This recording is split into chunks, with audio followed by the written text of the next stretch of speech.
सभी का स्वागत है आपका अपने YouTube चैनल मिस्टर ट्यूटोरियल में। आज क्लास में डिस्कस करेंगे फिजिक्स का एक बेहतरीन चैप्टर जिसका नाम है रिफ्लेक्शन ऑफ लाइट, जो कि क्लास 10th का है। ठीक है भाई, अब चलिए इसमें बिना टाइम को बर्बाद किए हुए हम इसके लर्निंग ऑब्जेक्टिव्स के बारे में डिस्कस करते हैं। सबसे पहले हम जानेंगे light and properties of light and nature of light. ठीक है भाई, ये सारी चीज डिस्कस करेंगे, यानी कि जो है लाइट जो हमारा किस नेचर का होता है। जैसे कि हमको पता है कि लाइट इज डुअल नेचर। क्या होता है भाई? Light is dual nature. ठीक है, इट मींस डबल नेचर का होता है, यानी दोगला टाइप का होता है भाई। उसके बाद जो है आपका जानेंगे यहाँ पे types of object on the different basis. अलग अलग जो है आधार पे हम लोग क्या जानेंगे? टाइप्स ऑफ ऑब्जेक्ट जानेंगे। जैसे कि ल्यूमिनियस ऑब्जेक्ट होता है, नॉन ल्यूमिनियस होता है, ट्रांसपेरेंट होता है, ट्रांसलूसेंट होता है, ओपेक होता है। इस सारे जो है टाइप्स ऑफ क्या है आपका object on the different basis. ठीक है, और क्या है आपका जानेंगे रिफ्लेक्शन ऑफ लाइट एंड क्या है आपका लॉज ऑफ रिफ्लेक्शन। ठीक है भाई, एंड इट्स टाइप, यानी कि रिफ्लेक्शन ऑफ लाइट से जानेंगे ही प्रकाश का जो परावर्तन होता है। फिर उसके बाद जानेंगे इसके क्या नियम कितने होते हैं। फिर उसके बाद डिस्कस करेंगे कि कितने टाइप्स होते हैं। जैसे कि हमको पता है इसके दो टाइप्स होते हैं, एक होता है आपका रेगुलर, दूसरा होता है आपका इरेगुलर रिफ्लेक्शन। अब देखो इरेगुलर रिफ्लेक्शन का दूसरा नाम डिफ्यूजन रिफ्लेक्शन भी है। समझ में आ गया भाई? अब देखो उसके बाद डिस्कस करेंगे भैया यहाँ पे ऑब्जेक्ट्स एंड इमेज। ठीक है भाई, object, what is object, what is image. फिर उसके बाद डिस्कस करेंगे टाइप्स ऑफ इमेज, यानी कि इमेज के प्रकार। There are two types of image, one is real image, second is virtual image.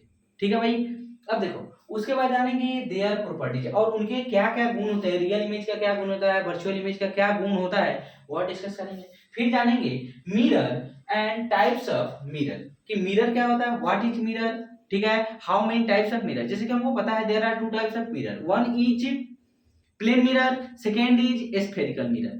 Here spherical mirror is also two types.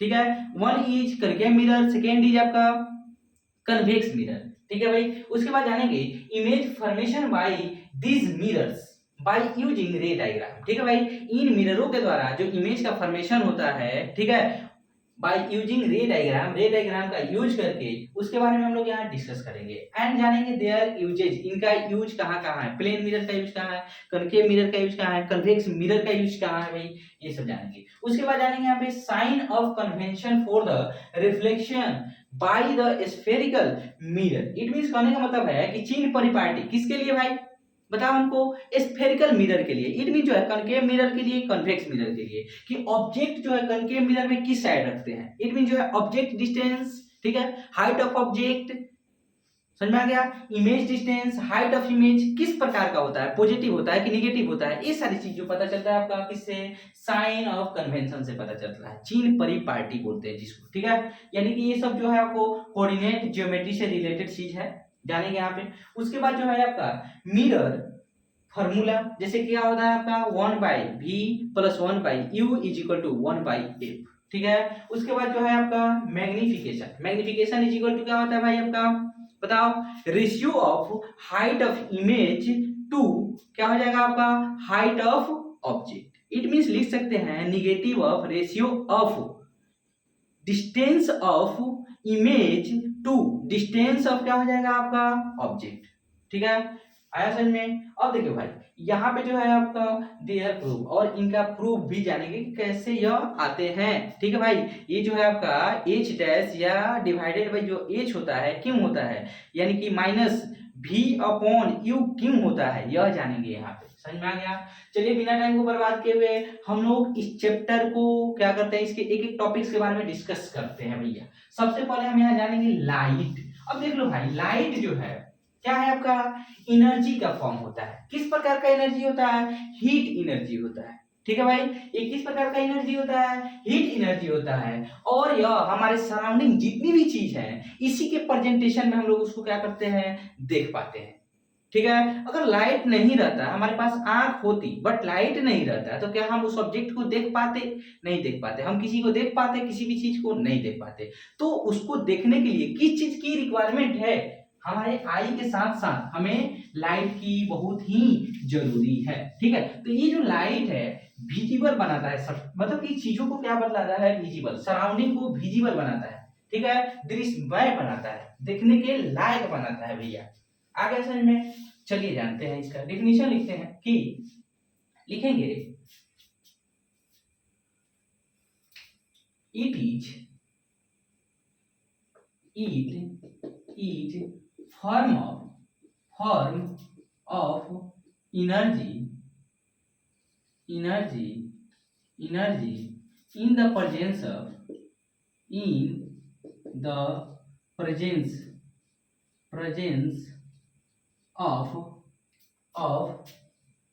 light we can see all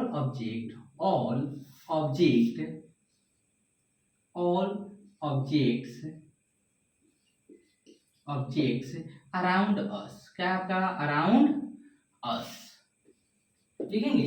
it max objects क्या लिखेंगे, या it makes our surrounding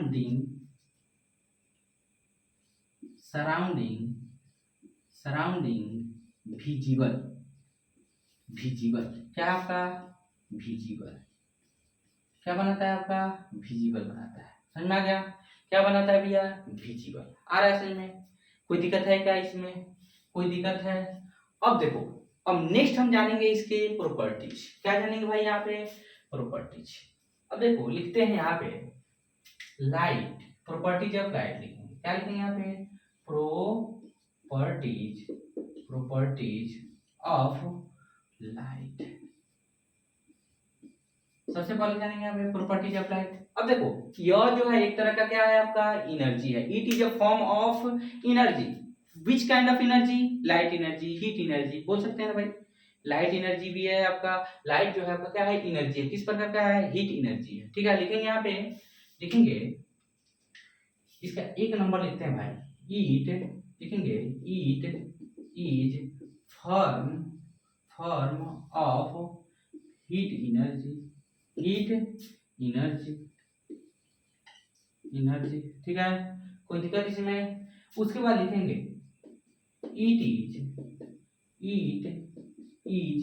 form of wave. ठीक है भाई, it is form of wave. It is mechanical, non mechanical wave. क्या लिखेंगे यहाँ पे, it is non mechanical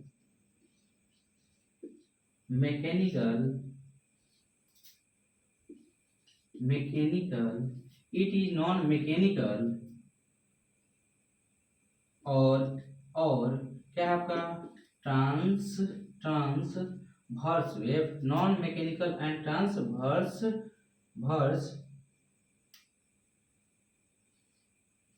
wave, non mechanical and transverse wave. ठीक है भाई, क्या है आपका नॉन मैकेनिकल और क्या होता है आपका ट्रांसवर्स वेव। कोई दिक्कत इसमें। लिखेंगे थर्ड नंबर में, फोर्थ नंबर में लिखेंगे, इसके फोर्थ नंबर में लिखेंगे यहाँ पे भाई कि it is a electromagnetic wave. क्या है आपका, electromagnetic wave. It is an electromagnetic wave. ये जो होता है क्या आपका, इलेक्ट्रोमैग्नेटिक वेव होता है। किस प्रकार का वेव होता है आपका, इलेक्ट्रोमैग्नेटिक वेव। कोई दिक्कत इसमें नहीं ना है। लिखेंगे फिफ्थ नंबर में, it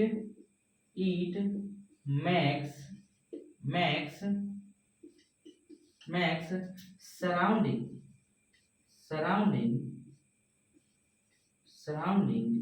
visible. It max surrounding visible. कोई दिक्कत इसमें। उसके बाद लिखेंगे कि सिक्स्थ नंबर में लिखेंगे इट शोज, यह शो करता है, shows, it shows reflection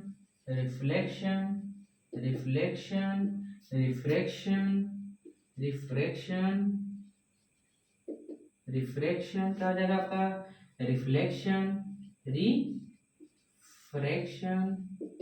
refraction and, और भी लिख सकते हैं, ऊपर लिखते हैं, इसको नहीं दिखाई दे रहा होगा, ठीक है। चलो आ गया समझ में, ये चीज समझ में आ गया, कोई दिक्कत इसमें, मिटा दे इसको। चलिए उसके बाद जानते हैं और सारे इसके प्रॉपर्टी के बारे में डिस्कस करते हैं। लिखेंगे यहाँ पे कि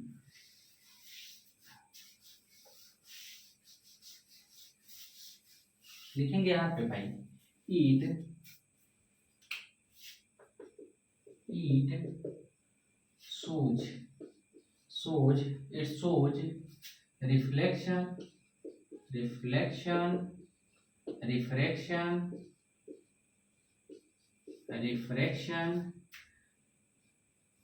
interference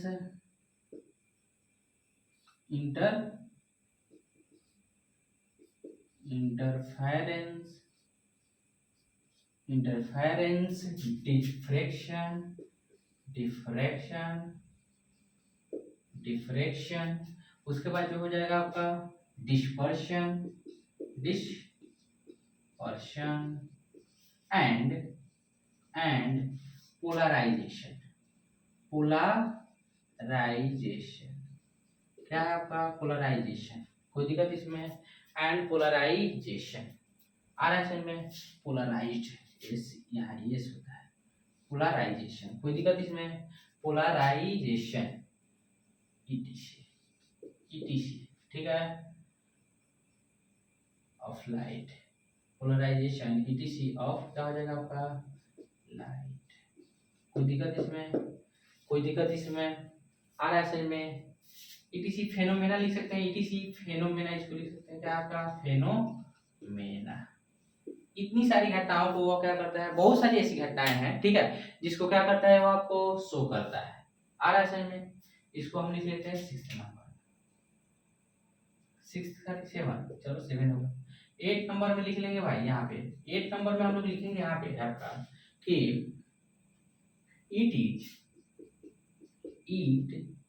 इट कंसिस्ट लिखेंगे, it consist wave and particle, क्या हो जाएगा आपका पार्टिकल, ठीक है। It consist wave and particle, it means क्या है, it is in dual nature, आ रहा है समझ में। ये सारी चीज हम लोग यहाँ पे लिखेंगे, कोई दिक्कत इसमें नहीं ना है। चलिए उसके बाद जानेंगे हम यहाँ पे नेचर ऑफ लाइट, जानेंगे क्या जानेंगे यहाँ पे, नेचर ऑफ लाइट, मिटा दो, नेचर ऑफ लाइट जानेंगे भाई। यहाँ पे देखो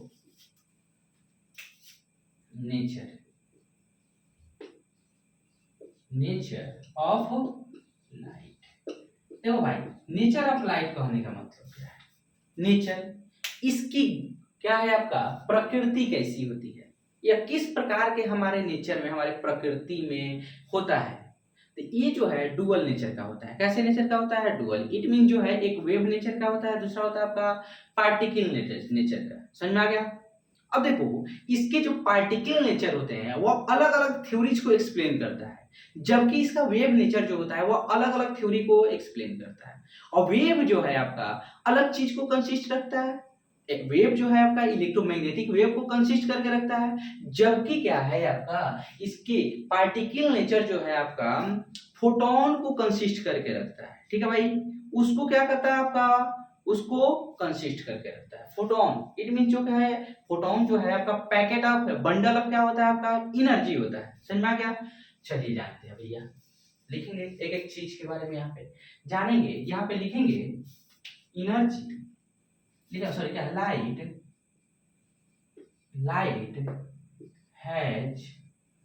has duality, light has duality in nature,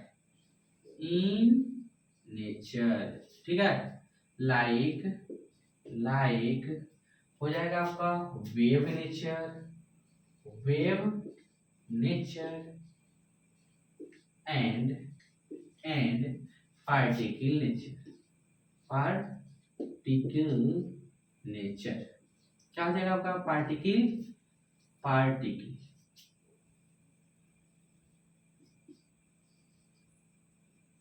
particle particle nature. कोई दिक्कत इसमें? कोई दिक्कत है क्या? नहीं ना है? आ रहा है समझ में? ये जो है आपका लाइट, देखो भाई, जैसे कि आपने, ठीक है, हाइगेंसबर्ग, ठीक है, ये जो है आपके जो उन्होंने जो है वेव थ्योरी दिया, हाइगेंसबर्ग ने वेव थ्योरी दिया है, तो उनकी जो थ्योरी पढ़िएगा तो वो बतलाते हैं कि हमारा जो लाइट है, लाइट ये जो है आपका वेव नेचर का होता है। कैसे नेचर का होता है? वेव नेचर का होता है, ठीक है। जैसे कि आप क्या है, करपस्कुलर थ्योरी पढ़िएगा, करपस्कल्स, इट मीन जो है न्यूटन साहब के द्वारा दिया गया है। वो जो कहता है कि भैया नहीं, लाइट जो है आपका पार्टिकल नेचर का होता है। समझ में आ गया? जैसे कि फोटो इलेक्ट्रिक इफेक्ट जानिएगा, फोटो इलेक्ट्रिक इफेक्ट भी क्या करता है कि ये जो लाइट है क्या है आपका पार्टिकल नेचर का होता है। किस नेचर का होता है भाई? पार्टिकल नेचर का होता है। समझ में आ गया? Reflection of light, refraction of light, ठीक है। जैसे कि क्या है आपका शैडो का जो फॉर्मेशन होता है, इस सारे जो है particles nature of light show करता है, वही तो इसको एक्सप्लेन करता है। समझ में आ गया? चलिए हम इसके बारे में एक एक करके डिस्कस करते हैं भैया। सबसे पहले हम जानेंगे यहाँ पे वेव नेचर ऑफ लाइट। क्या जानेंगे यहाँ पे? Wave nature of light. Wave क्या जानेंगे? एक नंबर में जानते हैं wave nature, nature of light. Wave nature of light लिखेंगे, the light, the light consists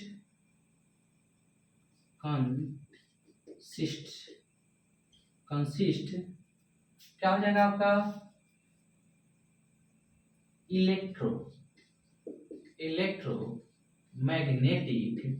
magnetic wave, ठीक है। लाइट जो है आपका इलेक्ट्रोमैग्नेटिक वेव को क्या करता है? कंसिस्ट करके रखता है। लिखेंगे यहाँ पे कि these wave are these लिखेंगे these wave propagates these wave क्या होगा आपका? ट्रेवल्स लिखेंगे यहाँ पे, travels these wave travels in same direction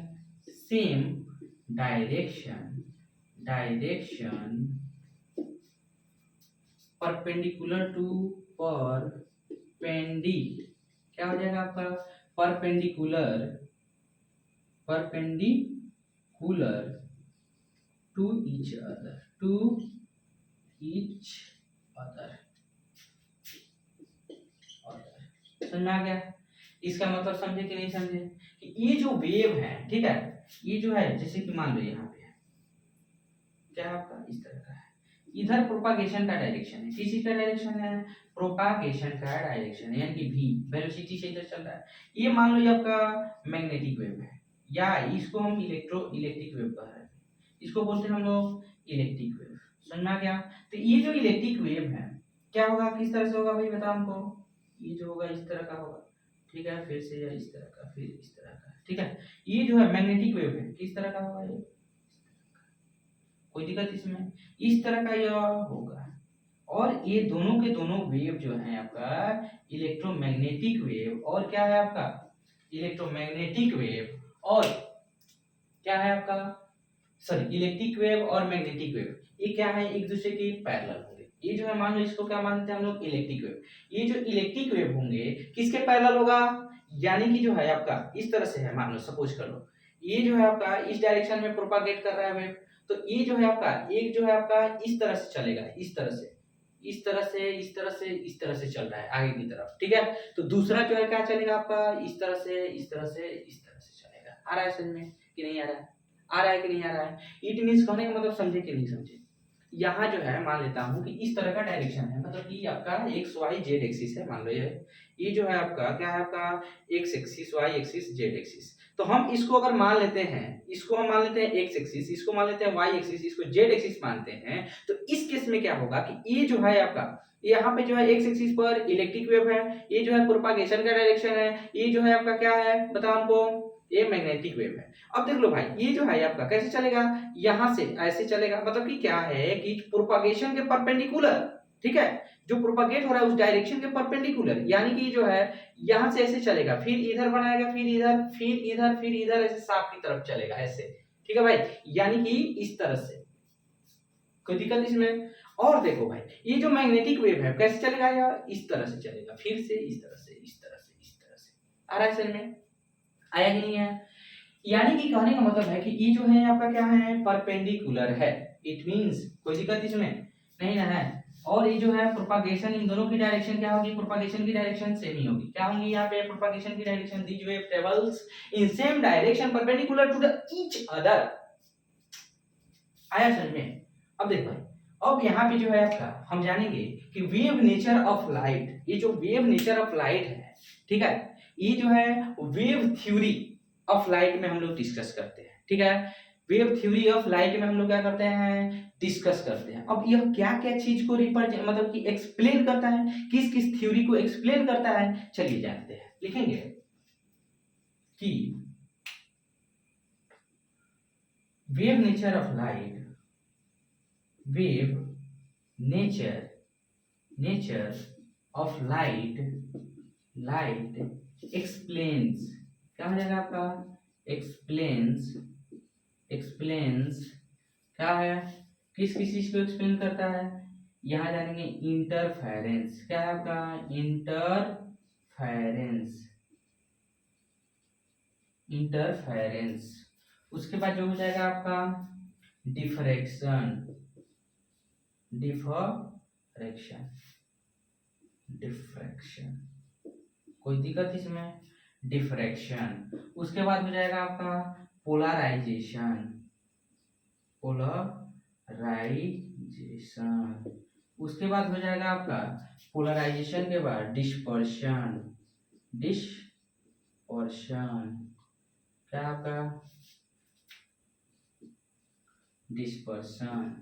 और जो है आपका लिखेंगे यहाँ पे डिस्पर्शन हो गया आपका, यहाँ स्कैटरिंग, ये जो है आपका इस सारे जो है इसको लिखते हैं ईटीसी, ईटीसी, ईटीसी, ठीक है, फेनोमेना, क्या लिखेंगे यहाँ पे, ईटीसी फेनोमेना, फेनोमेना, इन सभी घटनाओं को ईटीसी फेनोमेना, माने कि इन सभी घटनाओं को जो है wave nature of light explain करता है, ठीक है। और भी बहुत सारी हैं, ठीक है, लेकिन जो देखिए यहाँ पे जो है इंटरफेरेंस करने का मतलब क्या होता है, बोलो। इट मींस इंटरफेरेंस कहने का मतलब क्या है कि जब दो लाइट रे, कोहेरेंट लाइट रे जब क्या होते हैं एक साथ किसी एक जगह पर मिलते हैं तो उसको बोलते हैं इंटरफेरेंस ऑफ लाइट। क्या बोलते हैं उसको, इंटरफेरेंस ऑफ लाइट। ये जो है आपका यंग डबल स्लिट, सर क्या है, डबल स्लिट एक्सपेरिमेंट में आपको जो है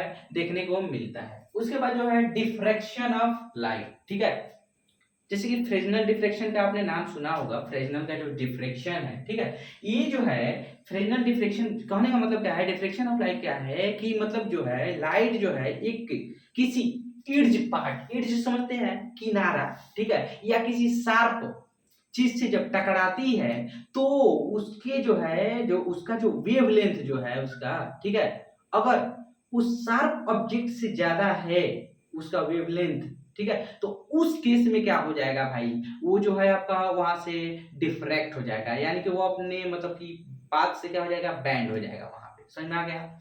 तो उसको बोलते हैं डिफ्रैक्शन। पोलराइजेशन, ठीक है, जैसे कि पोलराइजेशन करने का मतलब क्या है, पोलर जैसे कि इलेक्ट्रोमैग्नेटिक वेव है तो इसमें से कोई एक वेव जो है आपका क्या करेगा, आपका ट्रांसफर होगा। इट मींस क्या है, मतलब कि प्रोपागेट करेगा, और एक वेव जो है क्या हो जाएगा आपका, सेपरेट हो जाएगा, अलग हो जाएगा। तो ऐसी जो घटना है पोलराइजेशन कहलाता है। अब डिस्पर्शन, डिस्पर्शन तो सब आपको पता ही है कि जब लाइट रे प्रिज्म से होकर गुजरती है तो उस केस में, ठीक है, क्या होता है, लाइट डिस्पर्स हो जाता है। समझ में आ गया, इन सेवन कलर भिप गए। और ये सारी चीज जो है आपको यहाँ डिस्कस करना है, कोई दिक्कत इसमें है, लेकिन हम लोग को ये सारी चीज को नहीं यहाँ पे पढ़ना है, सिर्फ और सिर्फ हम लोग थ्योरी जानेंगे यहाँ पे कि कौन सा थ्योरी है, क्या चीज को एक्सप्लेन करता है। मिटा दो इसको, आ गया समझ में। अब चलो भाई, अब नेक्स्ट जानेंगे हम लोग पार्टिकल नेचर।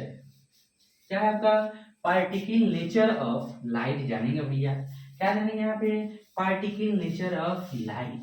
ये जो लाइट होता है भैया किस नेचर का होता है? पार्टिकल नेचर, पार्टिकल की तरह होता है। इसके पास क्या होता है? मास होता है। इट मीन्स क्या है इसमें? इट मीन्स क्या है? अब देख लो भाई, अब कहने का मतलब है कि अब बात करते हैं हम लोग, मास होता है इसके पास।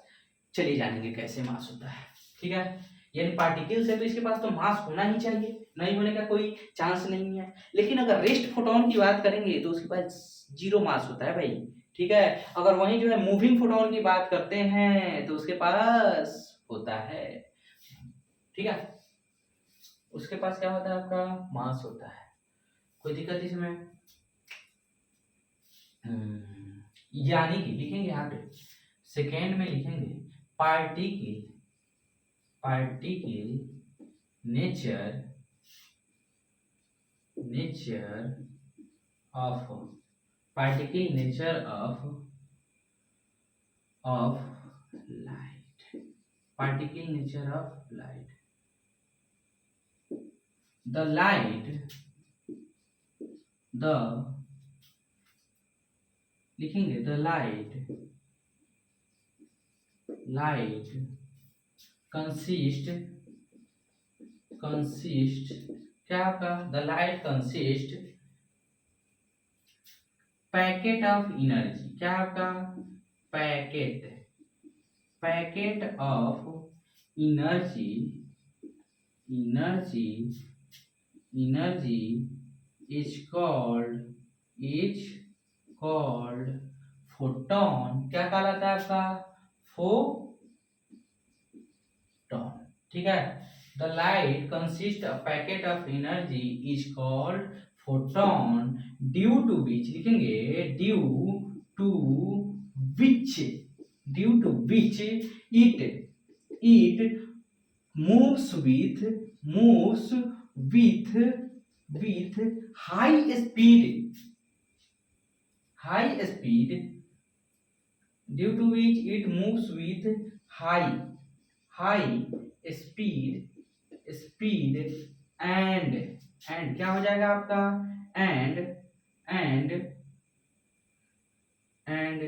Straight propagation. क्या हो जाएगा? हाई स्पीड, इन लिखेंगे in straight, in straight line, straight line. ठीक है भाई, इन स्ट्रेट लाइन क्या है? Due to which it moves with, क्या हो जाएगा आपका? High speed in straight line. ठीक है, इट मीन्स क्या है आपका? स्ट्रेट जो है आपका, इसमें क्या होता है? प्रोपागेशन, प्रोपागेशन होता है। ठीक है, इट मीन जो है सीधी रेखा में चलती है, मूव करती है, इट मीन्स लाइट। समझ में आ गया? क्या आपका? इसी के वजह से कि पार्टिकल नेचर का होता है, पार्टिकल्स को कंसिस्ट करके रखता है, जिसके वजह से क्या है आपका? लाइट जो है सीधी रेखा में काफी तेजी से मूव करती है, काफी तेजी से, बहुत तेजी से ये मूव करती है। अब इसका जो स्पीड क्या होता है भैया? इसका स्पीड जो हुआ है, ठीक है, क्या होता है आपका? लिखेंगे यहाँ पे लिखेंगे इट्स, लिखेंगे यहाँ पे इट्स स्पीड इज 3 × 10⁸ मीटर पर सेकेंड। क्या हो जाएगा आपका? मीटर पर सेकेंड इन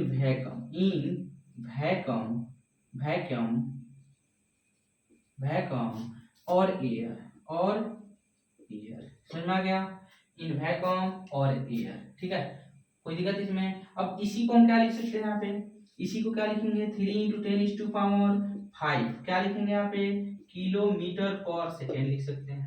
ठीक है, यानी कि 3 लाख किलोमीटर पर सेकेंड। ठीक है भाई, कितना हो गया आपका? 3 लाख किलोमीटर पर सेकेंड।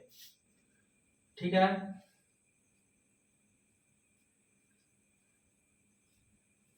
कोई दिक्कत इसमें? नहीं ना है? मिटा दूं? चलिए, यहाँ जो है 30 करोड़, क्या है आपका? 30 करोड़ मीटर पर सेकंड के स्पीड से, यानी कि 1 सेकेंड में जो है 30 करोड़ मीटर चलता है। समझ में आ रहा है? 3 लाख किलोमीटर इट मीन्स। समझ में आ गया? कोई दिक्कत इसमें? 3 लाख किलोमीटर इट मीन्स क्या है आपका? 30 करोड़ जो है आपका मीटर चलता है। समझ में आ गया? और 3 लाख किलोमीटर चलता है। कोई दिक्कत इसमें? नहीं ना है? मिटा दो इसको, मिटा दूं? अब चलिए, अब यहाँ जानेंगे हम लोग कि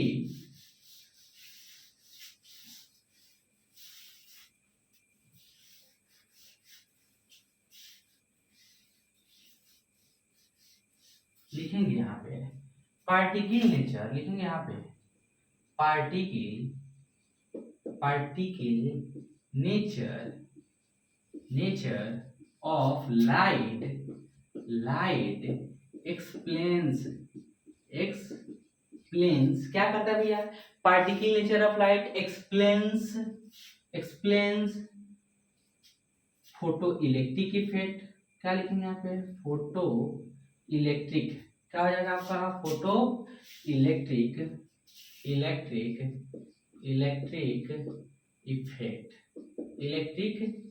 इफेक्ट। कोई दिक्कत इसमें? अब कोमा लगा देंगे, क्या आपका रिफ्लेक्शन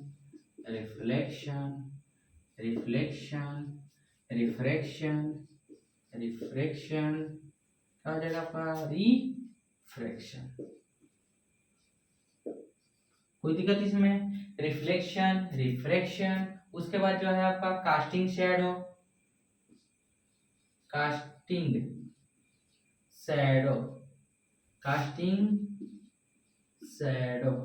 ये जो शैडो बनता है किसके वजह से बनता है भाई, बता हमको। इसके लीनियर प्रोपागेशन के वजह से। किसके वजह से बनता है, लीनियर प्रोपागेशन के वजह से। तो यहाँ लिखेंगे यहाँ पे एंड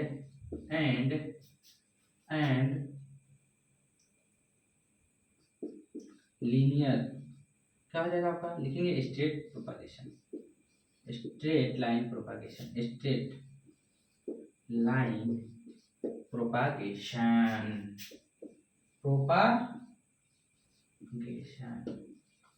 क्या हो जाएगा आपका, स्ट्रेट लाइन प्रोपागेशन फेनोमेना। आया समझ में? ये सभी फेनोमेना को यह क्या करता है आपका, एक्सप्लेन करता है। जैसे फोटो, यहाँ पे एक और चीज लिख लेना है, कर्पस्कुलर थ्योरी लिख लो भाई। क्या आपका, कर्पस्कुलर, क्या है आपका,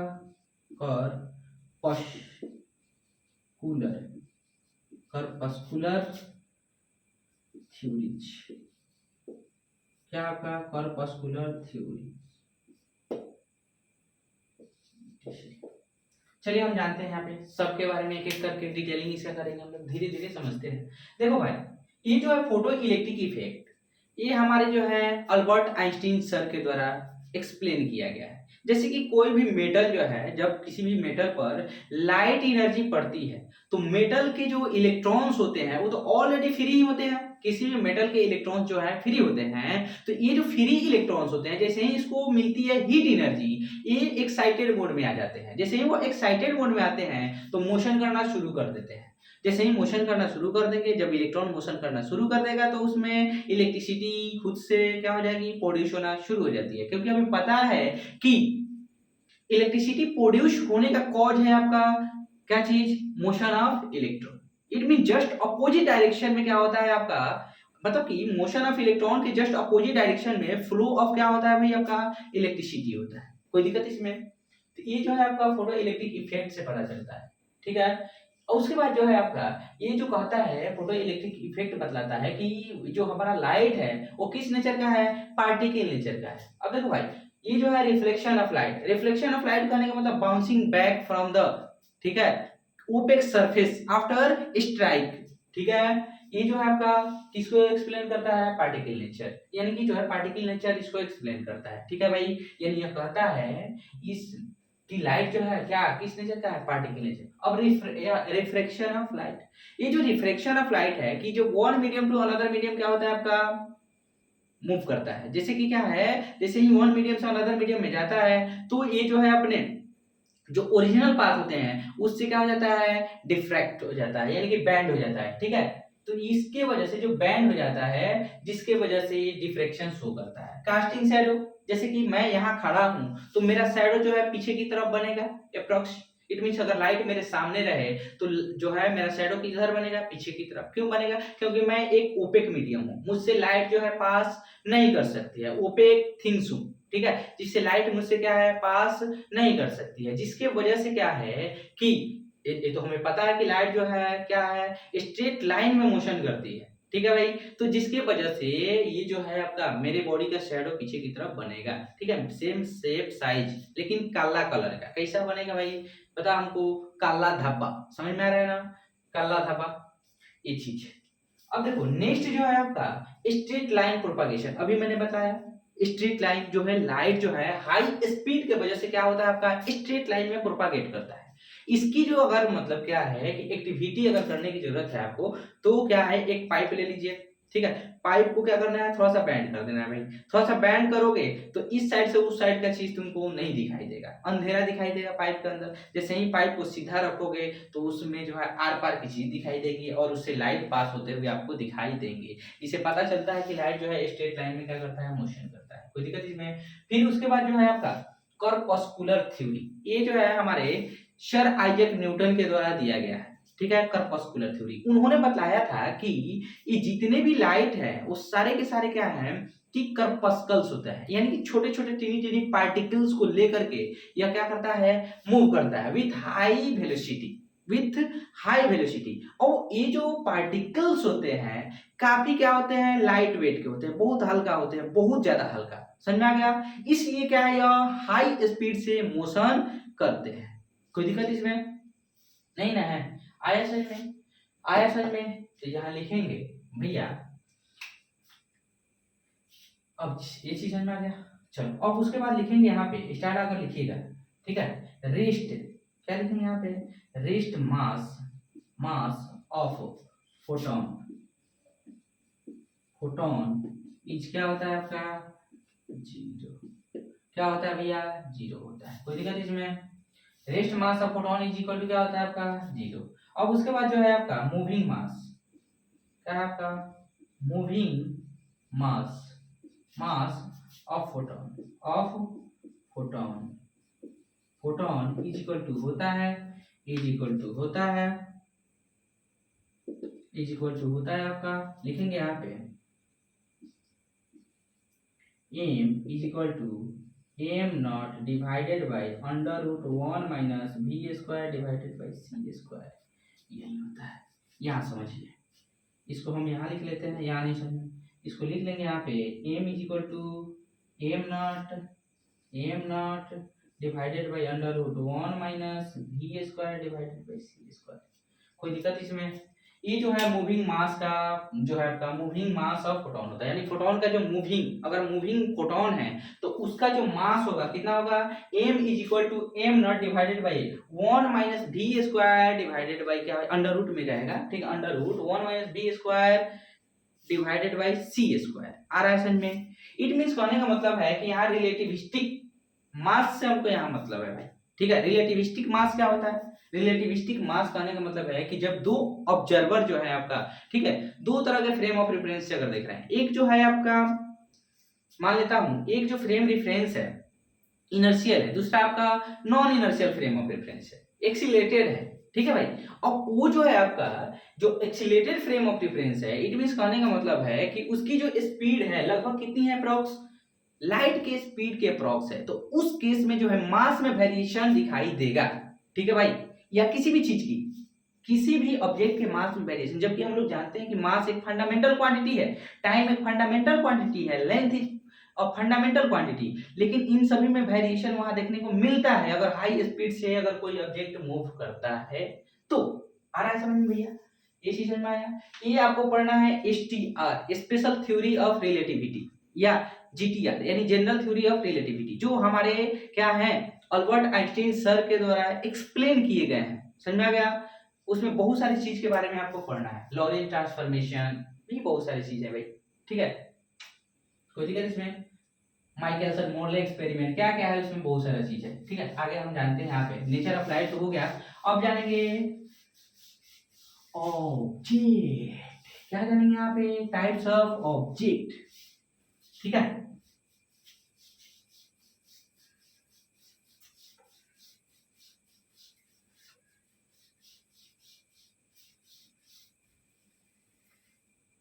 टाइप्स ऑफ ऑब्जेक्ट।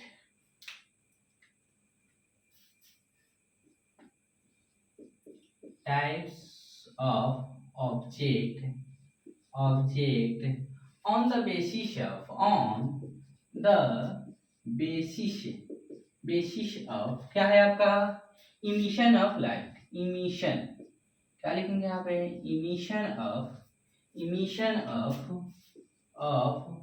लाइट क्या हो जाएगा आपका एक में लिखेंगे ल्यूमिनियस क्या हो जाएगा आपका ल्यूमिनियस ल्यूमिनियस है भाई ल्यूमिनियस ही है ना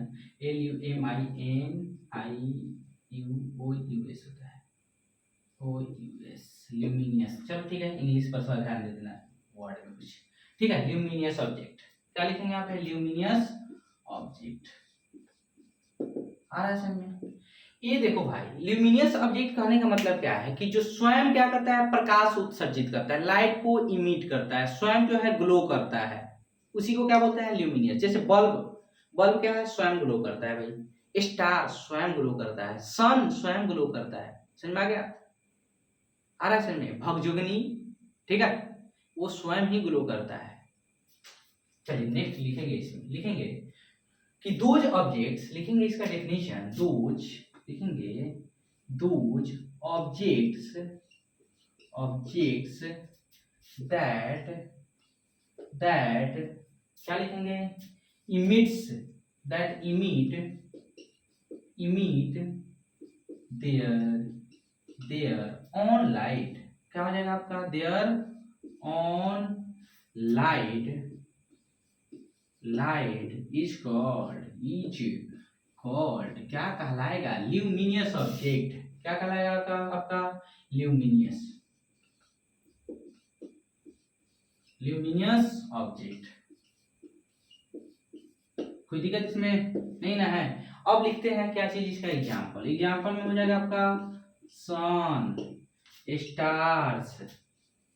स्टार्स उसके बाद लिखेंगे बल्ब क्या हो जाएगा आपका बल्ब ईटीसी कोई दिक्कत इसमें नहीं ना है। इस सारे के सारे ऑब्जेक्ट जो हैं ठीक है क्या है आपका बताओ हमको जैसे कैंडल भी हो सकता है क्या लिखेंगे यहाँ पे कैंडल लिख लो कैंडल लैंप क्या हो जाएगा लैंप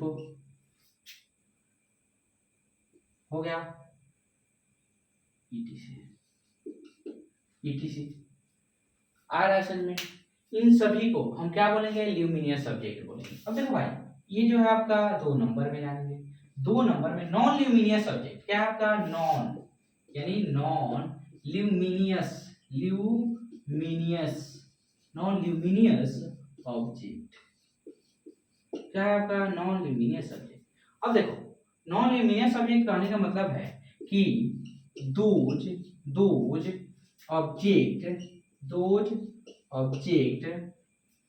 ऑब्जेक्ट्स क्या लिखेंगे ऑब्जेक्ट्स दैट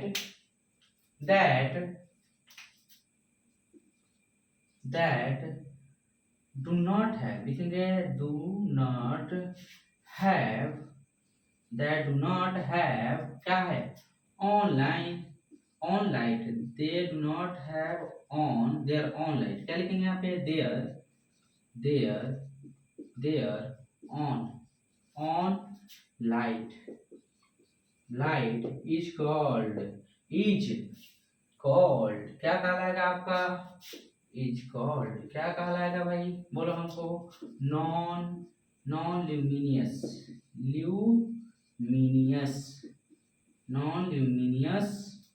ऑब्जेक्ट। अब देखो नॉन ल्यूमिनियस ऑब्जेक्ट में एग्जांपल में क्या हो जाएगा आपका एग्जांपल में बुक ले लो मून क्या है आपका मून नॉन ल्यूमिनियस ऑब्जेक्ट है क्या है आपका नॉन ल्यूमिनियस ऑब्जेक्ट समझ में आ गया। चलिए देखते हैं वीडियो बन रही है कि नहीं बन रही है। ठीक है भाई साहब चलिए अच्छा से सब तो बन रहा है कोई दिक्कत नहीं है। चलिए आगे समझ में ये जो है आपका नॉन ल्यूमिनियस ऑब्जेक्ट कोई दिक्कत है इसमें क्या नहीं ना है आया समझ में। अब एग्जांपल समझते हैं जैसे कि क्या हो गया मून हो गया बुक हो गया चेयर हो गया ठीक है उसके बाद डूर हो गया वुड हो गया वुड ईटीसी ईटीसी। ये सारे के सारे जो हैं ग्लो करते हैं, लेकिन कब ग्लो करते हैं? जब इस पर लाइट पड़ता है तब ग्लो करते हैं। समझ में आ गया? जैसे ह्यूमन बींग्स भी ग्लो करता है। हम लोग का चेहरा कितना खूबसूरत लग रहा है भाई, चेहरा ग्लो करता है, वाह। जब क्या है, लाइट रे इस पर पड़ता है तभी जा करके ग्लो करता है। समझ में आ गया? कोई दिक्कत इसमें? जैसे कपड़ों का कलर अलग अलग दिखाई देता है। क्या कपड़ा जो है ल्यूमिनियस सब्जेक्ट है? नहीं है, लेकिन फिर भी वो क्या है, चमकता हुआ दिखाई देता है कि नहीं देता है? दिखाई देता है। वो कैसे चमकता है भाई? जो सन से लाइट आता है तो उसमें से वो जो है स्पेशल लाइट को एब्जॉर्ब कर लेता है, बाकी सारे लाइट को, तो इस वजह से क्या है, वो उस तरह का चमकता हुआ दिखाई देता है। कोई दिक्कत इसमें? जिस कलर को एब्जॉर्ब करेगा उस कलर का चमकता हुआ दिखाई देगा। मिटा दूं। अब नेक्स्ट जानेंगे types of object on the basis of passing of light. क्या है on the basis of passing of light? अब देख लो भाई, on the basis of passing of क्या जानेंगे? यहाँ पे लाइट जानेंगे, लाइट जानेंगे, ठीक है। On the basis of passing of light, next लिखेंगे यहाँ पे, लिखेंगे on the basis of passing of light. क्या आपका पासिंग, पासिंग थ्रू लाइट, क्या है आपका पासिंग ऑफ लाइट हो जाएगा through, passing of light through, through then. कोई दिक्कत इसमें नहीं ना है? अब देख लो भाई, ये जो है आपका तीन तरह के होते हैं। एक होता है आपका ट्रांसपेरेंट, दूसरा होता है आपका ट्रांसलूसेंट, तीसरा होता है आपका ओपेक। चलिए लिखते हैं, लिखेंगे। इसके तीन प्रकार होते हैं। कितने होते हैं? तीन। एक होता है ट्रांसपेरेंट, ट्रांसपेरेंट। दूसरा होता है आपका ट्रांसलूसेंट। क्या लिखेंगे यहाँ पे? Translucent, translucent. अब देखो भाई, उसके बाद जो होता है आपका क्या चीज? Opaque, opaque. कोई दिक्कत इसमें? अब देखो, इन सभी का अलग अलग नाम है। जैसे ल्यूमिनियस हम पढ़ रहे थे, ल्यूमिनियस मतलब होता है दीप्त वस्तु। दीप्त मतलब जो है प्रकाश को देता है, देने वाला। इट मींस दीप्त, जलने वाले को बोलते हैं दीप्त। समझ में आ गया? और दीप्त मतलब होता है नॉन ल्यूमिनियस, ठीक है। इट मीन जो है आपका नहीं जलता है, खुद से नहीं जलता है, वह किसी और के प्रकाश से वह ग्लो करता है। आ रहा है समझ में? अब देखो यहाँ जो है ट्रांसपेरेंट, ट्रांसपेरेंट मतलब होता है पारभासी। क्या होता है? परभासी। इट मीन जो है इसके आर पार जो है लाइट कट जाती है, ठीक है। इट मीन जो है यह लाइट एनर्जी को जरा सा भी रोक नहीं पाता है। कोई दिक्कत इसमें? अब देखो ट्रांसलूसेंट जो होता है, यानी कि क्या होता है आपका? परभासी होता है, यानी कि पूरे के पूरे पार्शियल लाइट जो है इससे पार होती है। 100% जो है लाइट रे जो है इससे पार नहीं हो पाते। ओपेक से बिल्कुल भी लाइट रे पार नहीं होती है। समझ में आ गया? आ रहा है समझ में? तो हम लोग उसी के आधार पर इसके क्या लिखेंगे? डेफिनेशन लिखेंगे। सबसे पहले जानेंगे यहाँ पे ट्रांस, क्या लिखेंगे यहाँ पे हम? ट्रांस। एक नंबर में लिखते हैं, एक नंबर में क्या आपका? Transparent, transparent. यहाँ लिखेंगे कि those objects through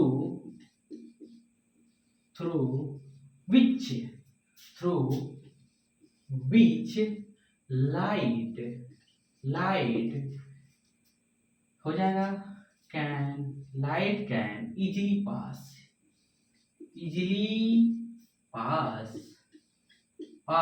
is called, क्या कहलाएगा? इज कॉल्ड ट्रांसपेरेंट, आ रहा है समझ में?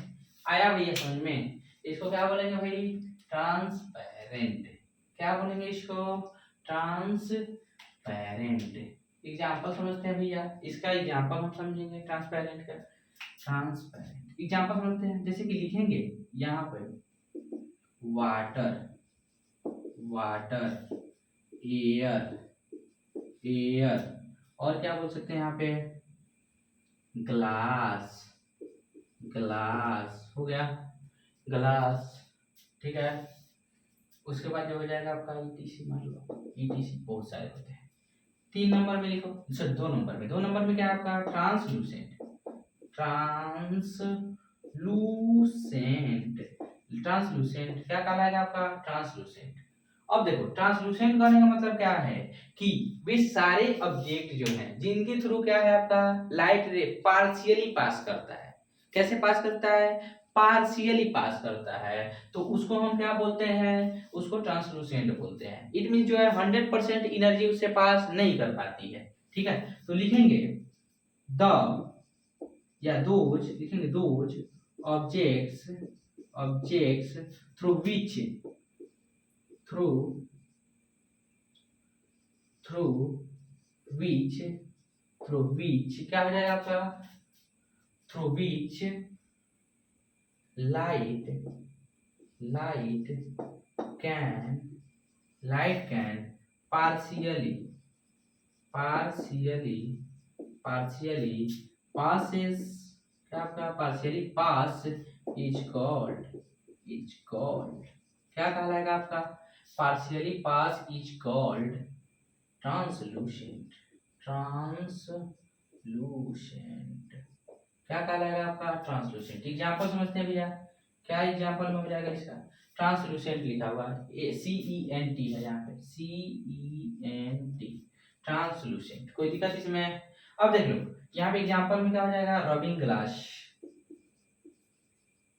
रबिंग ग्लास, रबिंग घिसा हुआ ग्लास हो जाएगा। ठीक है, उसके बाद लिखेंगे वाटर पेपर, सर क्या वाटर बोल रहे हैं बटर पेपर, क्या लिखेंगे यहाँ पे butter paper, paper butter paper. ठीक है, उसके बाद ETC लगा लो, क्या लिखेंगे यहाँ पे rubbing glass butter paper ETC। ठीक है, ऐसे बहुत सारे होते हैं। चलो आगे मिटा क्या, समझ में आ रहा है, ये सब चीज बहुत आसान है भाई, ये सब चीज तो बहुत आसान है, और जहां मैं पढ़ाऊंगा वहां तो आसान लगेगा ही। ठीक है, तो यहाँ जो है भैया एक मैं बात बोलूंगा कि यहाँ जो है आपको बहुत बढ़िया तरीका से समझाया जाएगा हर चीज, समझ में आ गया। लेकिन विशेष रूप से आपको मेरे जो है आपका मतलब कि जो आउटर साइड जो ये जो है आपका बोर्ड नहीं देखना है, मेरा पहनावा ओढ़ावा नहीं देखना है, ये सारी चीज पर नहीं चाहिए, मेरे नॉलेज पर चाहिए। What I have, what can I give you. ठीक है, क्या मैं आपको देख सकता हूँ, इस पर ध्यान देना है, ना कि मेरे पास क्या है। ठीक है, सिर्फ जो है बड़े बड़े इक्विपमेंट जो है आपका मैं डिजिटल बोर्ड पे पढ़ाऊंगा तो इससे कोई फर्क थोड़ी पड़ता है भाई, कहीं मैं पढ़ाऊंगा तो पढ़ाऊंगा। ठीक है, तो boards does not matter where I am teaching, here matter what I teach you। ठीक है भाई, चलो मिटा दो इसको, मिटा दूं, तो ये जो है आपका ज्ञान की बातें अभी यार, अब हम विज्ञान की बातें पढ़ेंगे तो आउटर साइड ज्ञान से बढ़िया है हम विज्ञान जानेंगे। क्या जानेंगे भैया, विज्ञान। समझ में आ गया, विज्ञान की नॉलेज जो है आपको बहुत आगे तक ले जाएगा, लेकिन जो है आउटर नॉलेज जो है आपको आगे तक नहीं ले जा सकता है। ठीक है, तो ये जो है आपका लिखेंगे ओपेक, ओपेक, ओपेक, यहां लिखेंगे those, those, those object, objects through which, through which, through which light, light cannot, cannot pass, pass is called, is called क्या कहलाएगा, क्या कहलाएगा ओपेक, ओपेक क्या कहलाएगा आपका ओपेक। एग्जांपल लिख ले भाई, एग्जांपल में क्या हो जाएगा sheet of, sheet of iron, sheet of iron हो गया, डोर, डोर हो गया भाई, सॉरी सॉरी क्या लिखेंगे यहाँ पे शीट ऑफ आयरन हो गया आपका। ठीक है, वुड हो जाएगा, वुड लिख लेंगे आपका। ठीक है, एल्युमिनियम फॉयल हो जाएगा, एल्यूमिनियम, मिनियम फॉयल क्या हो जाएगा एल्युमिनियम फॉयल। दिक्कत इसमें, एल्युमिनियम फॉयल आ रहा है समझ में, आ रहा है। चलिए अब देखो भाई, नेक्स्ट जो है हम जानेंगे यहाँ पे रिफ्लेक्शन जानेंगे। क्या जानेंगे यहाँ पे? Reflection of light and laws of reflection जानेंगे। ठीक है, चलो मिटा दो क्या, फिर उसके टाइप्स जानेंगे, फिर क्या जानेंगे हम लोग उसके टाइप्स, फिर उसके बाद आज का क्लास हम लोग उसी पर समाप्त कर देंगे भैया। क्या करेंगे हम लोग? उसी पर समाप्त करेंगे। ठीक है, उसके बाद जो है हम लोग दूसरे क्लास में इसके नेक्स्ट टॉपिक्स के बारे में डिस्कस करेंगे भाई। ठीक है, क्योंकि ज्यादा लंबा भी वीडियो हो जाएगा तो बच्चे देखने में क्या हो जाते हैं, कभी कभी असमर्थ हो जाते हैं। ठीक है, देखने में वो उनके लिए क्या है आपका काफी कष्टदायक होता है, क्योंकि वो जो है आपका रील्स में 4 से 5 घंटा टाइम बर्बाद कर लेंगे। ठीक है, स्क्रॉल कर करके। लेकिन क्या है, जो एजुकेशनल वीडियो है ना उसको देखते हैं ना ही उसको शेयर करते हैं। उनको रील्स शेयर करने में बहुत मजा आता है। समझ में आ गया? ये सारी चीज है। देखो ये जो है हमारे जो भारत वर्ष की एक दुर्भाग्य की बात है। समझ में आ गया कि यहाँ जो है पढ़ने वाले से लेकर कर नहीं पढ़ने वाले तक क्या करते हैं, सिर्फ और सिर्फ रील्स शेयर करते हैं। जिस रील्स में सिर्फ और सिर्फ क्या है, वल्गर चीज होता है, जिसमें गाली गलौज होता है, वे सारी चीज को स्प्रेड किया जाता है पूरे भारतवर्ष में। और वही हमारे छोटे छोटे बच्चे सीख रहे हैं। ठीक है, हम लोग पढ़ाते हैं भैया तो हम लोग को पता है कि बच्चे क्या सीख रहे हैं। जैसे कि उनकी जो है बहुत कम ही उम्र में उनकी मेच्योरिटी जो है अलग अलग चीज में काफी ज्यादा हो गई है। उनकी जो है रुचि, ठीक है, बहुत कम उम्र में जो है उनकी रुचि जो है मतलब कि आपका वल्गैरिटी की तरफ काफी तेजी से बढ़ रही है। ठीक है, समझ में आ रहा है ना? तो इन सब चीज से हमें बचाना है अपने देश को। अगर हम अपने देश के लिए इतना भी नहीं कर सकते हैं तो हम किस काम का देशभक्त है, किस लिए देशभक्त है भाई? हमारा काम है हमें अपनों से छोटे को क्या करना, उसको आगे की तरफ ले जाना। ये हमारा फर्ज है। ठीक है, तो इस फर्ज से कृपया आप लोग दूर नहीं होइए और समझिए इस चीज को। ठीक है, इस प्रकार के जो एल्गोरिदम है, ठीक है, तो ऐसे एल्गोरिदम को स्प्रेड होने से बचाइए। और हमारे बच्चे की क्या करना है इसमें भाई, हेल्प करना है, हम खुद करेंगे। चलिए हम समझते हैं, यहाँ पे जानेंगे, यहाँ पे रिफ्लेक्शन, क्या जानेंगे यहाँ पे? Reflection, reflection of light.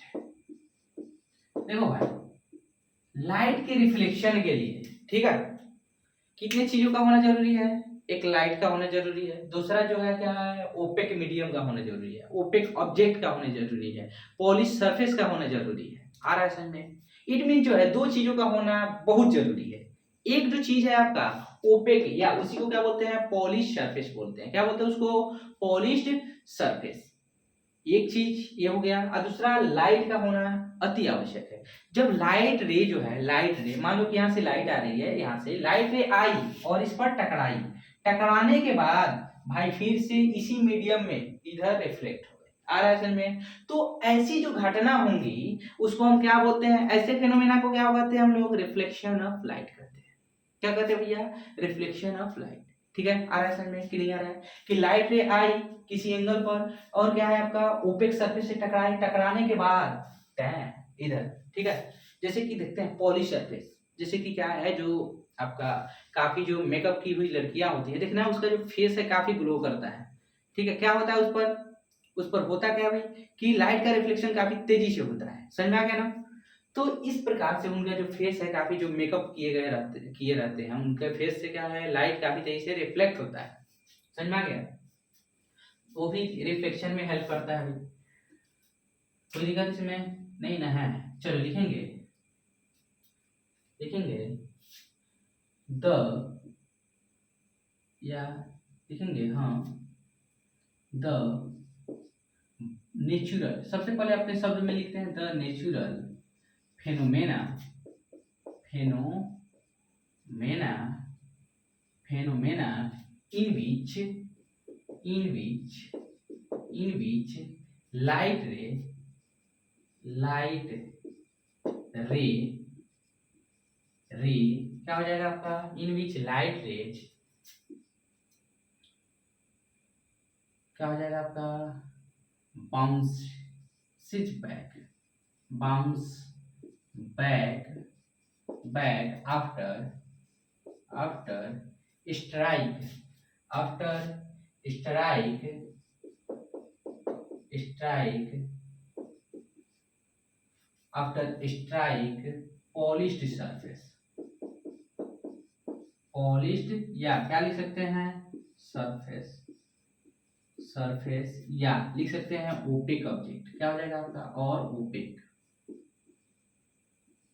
Opaque object, कैसा ऑब्जेक्ट आपका opaque object, object is called क्या कहलाएगा आपका, बोलो हमको, reflection of light, reflection of light,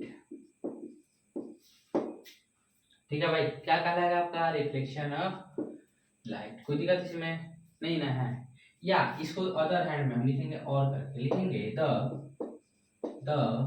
returning back, returning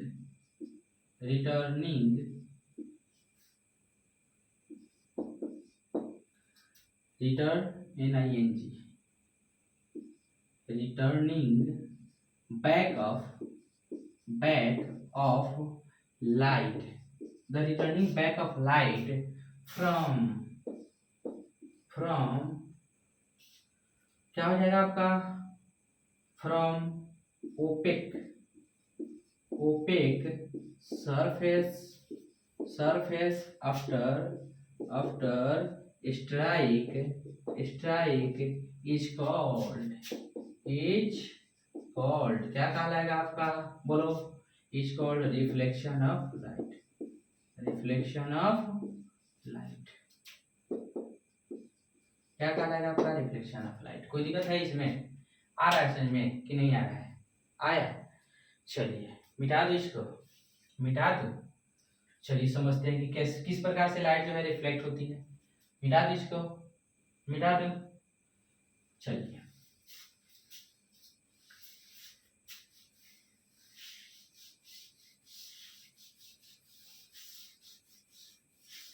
देख लो भाई, यहाँ समझो, सबसे पहले समझने की चीज है, कोई बड़ी बात नहीं है, बहुत आसान चीज है। ये मान लो कि आपका कोई सरफेस हो गया, कौन सा सरफेस है आपका, ओपेक सरफेस या पॉलिश सरफेस इसको बोला जा सकता है। तो लाइट रे आई किसी एंगल पर, ठीक है, किसी एंगल पर आई, यहाँ पे टकरा गई, टकराने के बाद यह सेम ही एंगल पर क्या हो गई आपका, बाउंसिंग बैक की, ठीक है।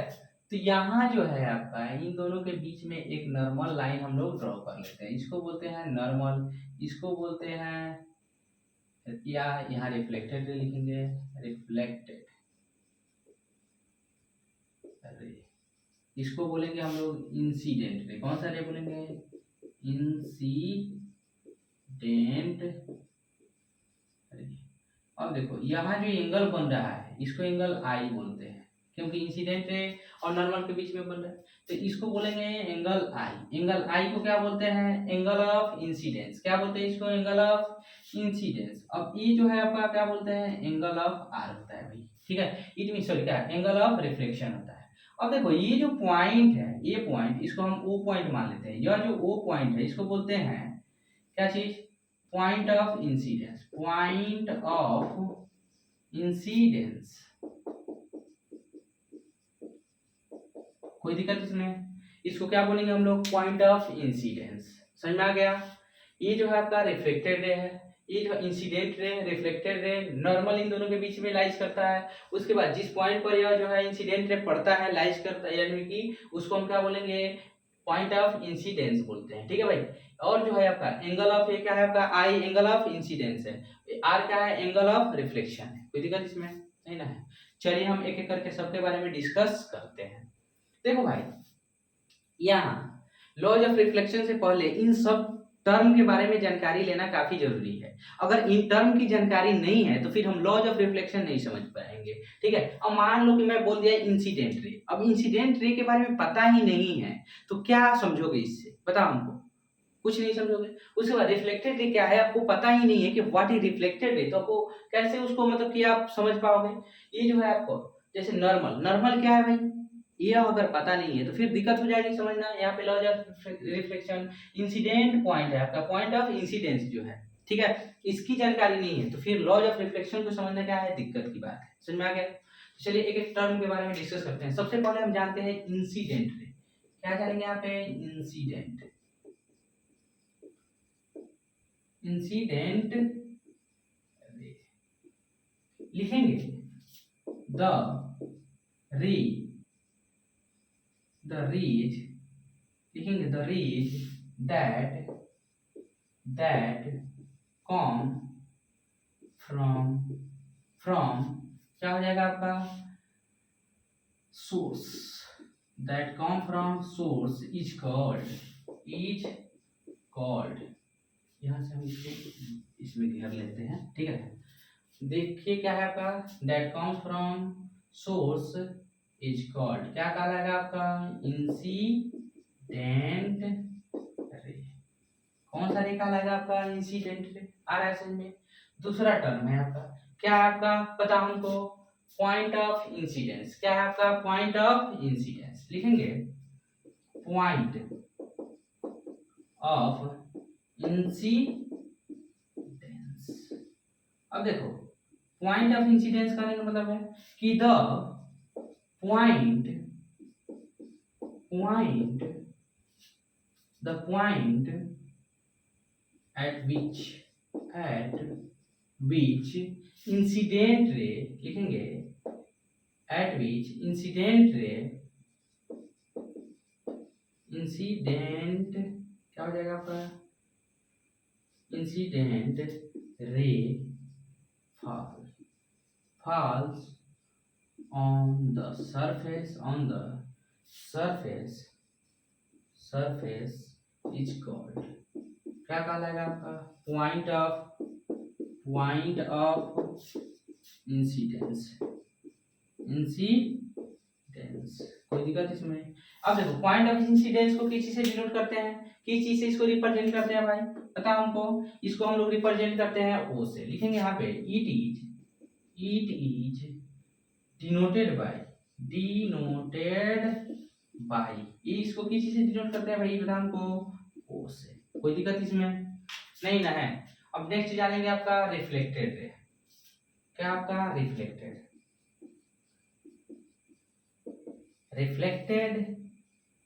रे। अब देखो रिफ्लेक्टेड रे कहने का मतलब है कि द रे दैट बाउंसेज बैक, क्या लिखेंगे the rays that bounce back after strike, लिखेंगे आफ्टर स्ट्राइक इज कॉल्ड, क्या कहलाएगा आपका इज कॉल्ड, क्या कहलाएगा भाई बता हमको, क्या कहेंगे उसको रिफ्लेक्टेड रे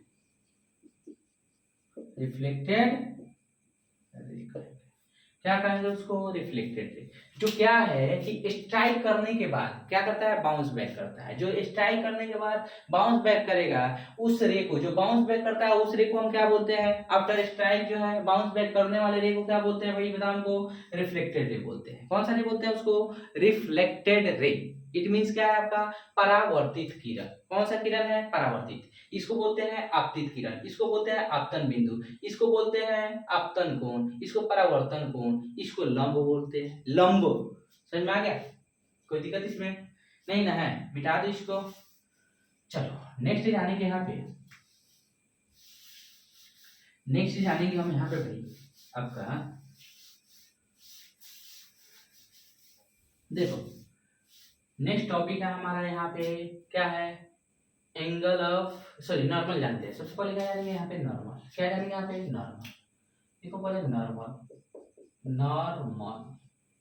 देखो नॉर्मल मतलब होता है लंब, ठीक है भाई क्या होता है आपका लंब। इट मींस कहेंगे the line that is drawn क्या हो जाएगा दैट इज ड्रॉन परपेंडिकुलर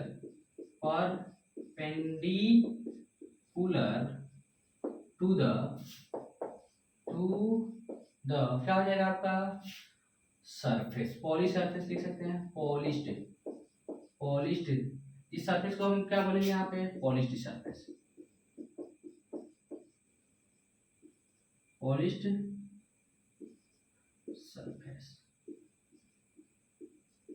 कौन सा सरफेस है भाई? Polished surface. ठीक है, क्या कहलाएगा आपका? पॉलिश्ड सरफेस, या उसी को ओपेक सरफेस के भी नाम से जानते हैं। और ओपेक मीडियम जो है polish surface, surface is called क्या हो जाएगा आपका? नॉर्मल। ठीक है, कोई दिक्कत इसमें? उसको क्या चीज कहेंगे? नॉर्मल लिखेंगे। It is denoted by it is represented, क्या? Represented by N. किस चीज से इसको रिप्रेजेंट करते हैं? एन से। कहीं कैपिटल एन, कहीं स्मॉल एन दिया गया रहता है। समझ में आ रहा है ना भाई? आ रहा है समझ में? ये काफी आसान चैप्टर है। ठीक है, बस यह जो है पढ़ने वाले और पढ़ाने वाले पे डिपेंड करता है कि किस तरह से आपको समझाया जा रहा है और आप किस तरह से इसको समझ रहे हैं। ठीक है भाई, ये नहीं है कि सिर्फ और सिर्फ क्या है कि अगर कोई भी थ्योरी आपको अगर समझ में नहीं आती है तो ये जरूरी नहीं है कि सिर्फ और सिर्फ टीचर में गलती है। यहाँ स्टूडेंट में भी गलती है, क्योंकि वो समझना नहीं चाह रहा है, क्योंकि वो डीपली जानना ही नहीं चाह रहा है। समझ में आ रहा है ना? तो ये जो है, जिसके अंदर अभिलाषा है, जिसके अंदर इच्छा है सीखने की, वह सीखेगा और आगे बढ़ेगा। जिसके अंदर इच्छा नहीं है तो वो कभी नहीं सीखेगा जीवन में। तो हमेशा जो है एक स्टूडेंट का एक ड्यूटी होता है कि हमेशा वो क्या है आपका? एज ए लर्नर हमेशा वो सीखते रहे जीवन में। अगर आगे बढ़ना है तो भाई हमेशा सीखो, रोज सीखो, हर सेकेंड सीखो, कुछ ना कुछ सीखो। अगर तुमको कहीं नाली में भी अगर नॉलेज मिल रहा है, कचरा से भी अगर तुमको नॉलेज मिल रहा है, तो वहां से भी सीखो भाई, पढ़ो। अगर कोई कचरा में भी पढ़ा रहा है तो वहां भी जाकर के पढ़ो और सीखो इस चीज को। ठीक है, क्योंकि आपको आगे बढ़ाने में नॉलेज ही क्या है? हेल्पफुल है। ठीक है, ये नहीं है कि यार सोशल मीडिया का जमाना चल रहा है तो ऐसा नहीं है कि भाई सोशल मीडिया पर गए, ठुमका उमका लगाए, मस्त पैसा कमाए। उसमें कोई इज्जत रिस्पेक्ट कुछ नहीं है, ऐसे दिखावे का रिस्पेक्ट है सिर्फ। ऐसा रियलिटी में कुछ रिस्पेक्ट नहीं है वहां पे। ठीक है, जितने भी इन्फ्लुएंसर है उनकी स्थिति कोई खास नहीं है। समझ में आ गया? कुछ खास नहीं है, सिर्फ पैसे के मामले में मे भी वो आगे हो सकते हैं, पैसे के मामले में बहुत अच्छे हो सकते हैं, यह सही है, लेकिन कुछ खास उनकी स्थिति नहीं है। अगर हम लोग और दृष्टिकोण से देखते हैं तो, समझ में आ गया? अलग अलग दृष्टिकोण से अगर हम देखते हैं तो उनकी जो है मतलब रिस्पेक्ट जो है बहुत बुरी तरह से है। समझ में आ गया? कोई दिक्कत इसमें? तो ये जो है बल्गैरिटी के चक्कर में नहीं पड़िए, लाइफ में कुछ ऐसा कीजिए जिससे क्या हो जाए? आपका भी नाम हो जाए और आपके फैमिली का भी नाम हो जाए। ठीक है, माता पिता सबका नाम हो जाए भाई। ठीक है, तो यह एक मात्र रास्ता है पढ़ाई लिखाई, एजुकेशन, जो आपको कहीं पहुंचा सकता है, दुनिया के किसी भी कोना में आपको पहुंचा सकता है। इसलिए कीप योर सेल्फ स्टडी। ठीक है भाई, नेक्स्ट लिखेंगे, उसके बाद लिखेंगे यहाँ पे एंगल ऑफ इंसिडेंस। लिखेंगे यहाँ पे एंगल ऑफ इंसिडेंस। देख लेते हैं एंगल ऑफ इंसिडेंस कहने का मतलब क्या है कि the angle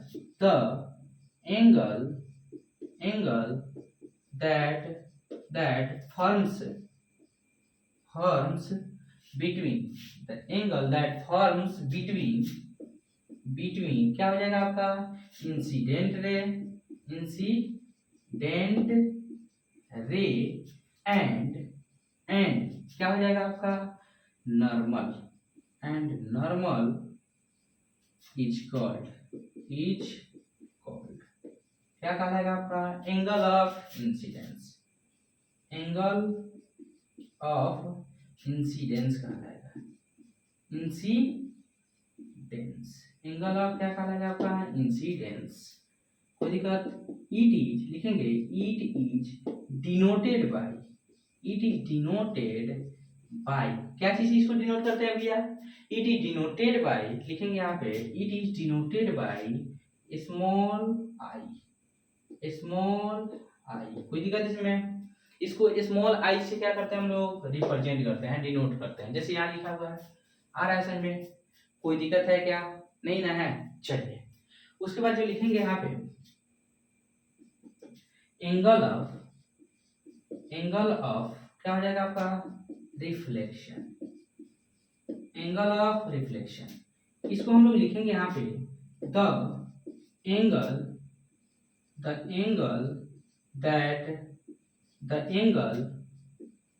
that forms the angle that forms, क्या हो जाएगा आपका, फॉर्म्स बिटवीन इंसिडेंट, सर क्या है, रिफ्लेक्टेड रे रे रे एंड क्या हो जाएगा आपका, reflected ray and normal is called क्या कहलाएगा आपका, angle of reflection, angle of reflection, angle of reflection, कोई दिक्कत इसमें, angle of reflection, it is लिखेंगे, इट इज डिनोटेड बाय किसी से डिनोट करते हैं भाई इसको, स्मॉल आर से, it is denoted by small R. कोई दिक्कत है इसमें, कोई दिक्कत है क्या, चलिए देख लेते हैं वीडियो बन रही है कि नहीं अच्छी तरह से। ओ माय गॉड, चलो थोड़ा सा ये जो है आपका नहीं दिखाई दे रहा होगा, इसके लिए ये जो है आपका, ठीक है, इसको बोलते हैं इट इज डिनोटेड बाय, आपका हो जाएगा, कोई दिक्कत इसमें। चलिए बहुत अच्छा। अब नेक्स्ट टॉपिक हम जानेंगे यहाँ पे, इसके बाद जानेंगे लॉज ऑफ रिफ्लेक्शन। अब देखो इन सभी की जरूरत है, इंसिडेंट रे की जरूरत है हमें, ठीक है, रिफ्लेक्टेड रे की जरूरत है, यहाँ पे पॉइंट ऑफ इंसिडेंस की जरूरत है हमें, ठीक है भाई, यहाँ पे एंगल ऑफ क्या आपका इंसिडेंट है आपका, या इसको बोल सकते हैं एंगल ऑफ रिफ्लेक्शन बोल सकते हैं, ठीक है, या रिफ्लेक्टेड एंगल या इंसिडेंट एंगल के नाम से जानते हैं, ठीक है। इन सभी की नीड है लॉज ऑफ रिफ्लेक्शन को समझने के लिए, उसको जानने के लिए भाई, समझ में आ गया। चलिए लिखते हैं, मिटा दो इसको।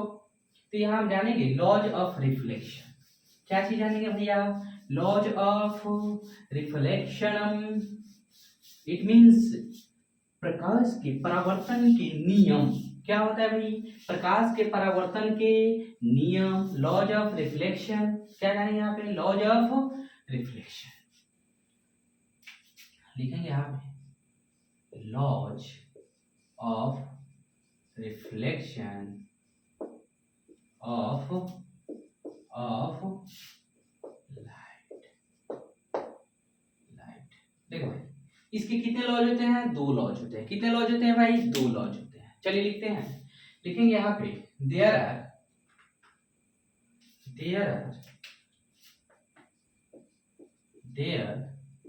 Are two laws of reflection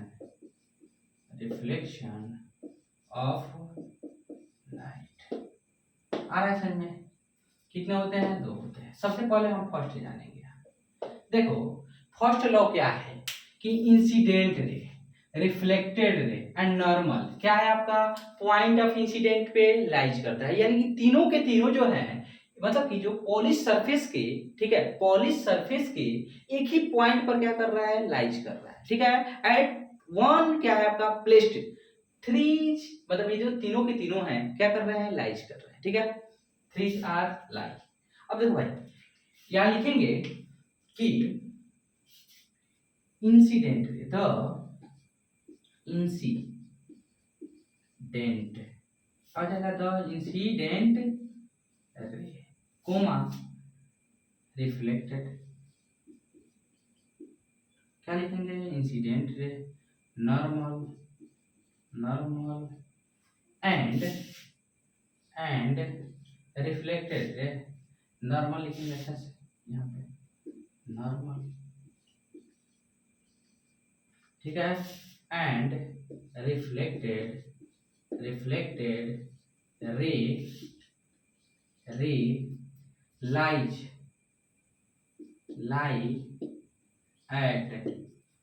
at same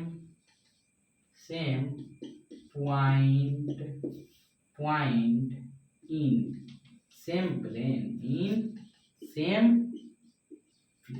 कोई दिक्कत इसमें, same point and same plane, it means क्या है आपका, ये तीनों के तीनों कहाँ मिल रहे हैं भाई, बताओ हमको, पॉइंट ऑफ इंसिडेंट पर आकर के मिल रहे हैं, ठीक है, पॉइंट ऑफ इंसिडेंस पे क्या है, तीनों के तीनों incident ray, reflected ray, normal क्या कर रहा है भाई, मिल रहा है, यानी कि पड़ रहा है, कोई दिक्कत इसमें, लाइक करता है।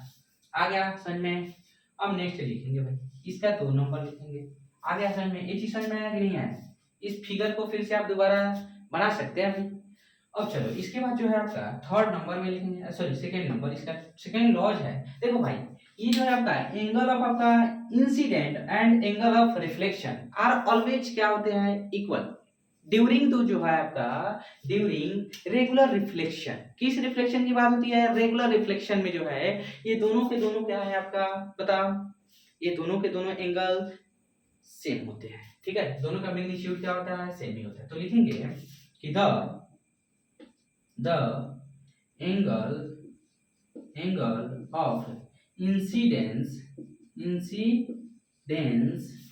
And is always equal to लिखेंगे यहाँ पे the angle of incidence is always equal to angle of क्या हो जाएगा आपका? एंगल ऑफ रिफ्लेक्शन क्या हो जाएगा आपका? Reflection. That means it means क्या लिखेंगे यहाँ पे? दैट इज लिखेंगे यहाँ पे angle I always equal angle क्या हो जाएगा? आर होगा।